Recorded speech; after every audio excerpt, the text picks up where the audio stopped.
We need to insert the bobbin case on this Singer 290C.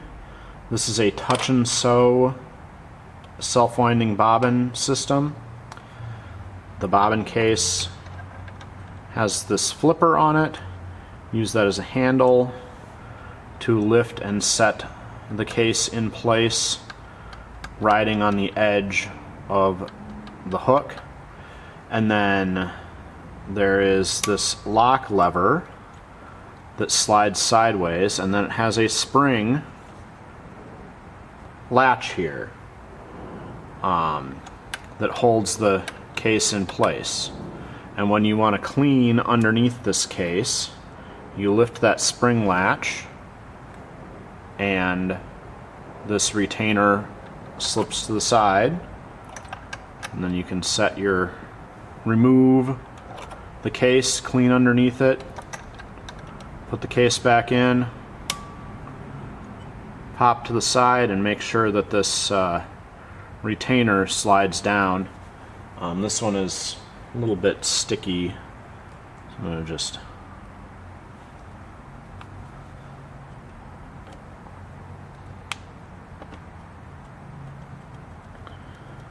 work that a little bit, and then maybe apply some fresh lubricant. There. That should work a little better now.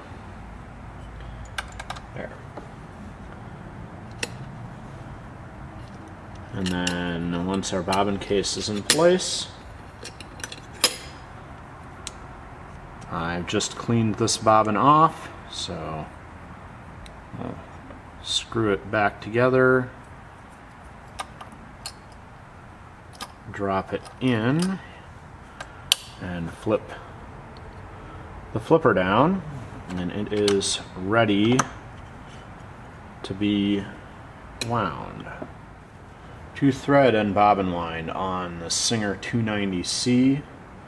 This is a touch and sew machine. The thread is a sideways spool pin. Load that up, and then pop it into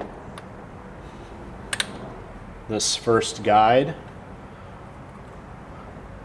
and then there is a hook on the back side of the machine that the thread goes under, comes across the top and lays in the tensioner, and then under this hook over the take-up arm, through this guide on the front of the machine, guide on the needle bar, and the machine threads from the front to the back. And then I already have my presser foot up, so I am prepared for bobbin winding. You need to flip the flipper to engage the machine in bobbin winding mode, and wrap the tail of your thread around the screw on the presser foot, set for straight stitch, center needle position, and should pick, yep, it picks right up.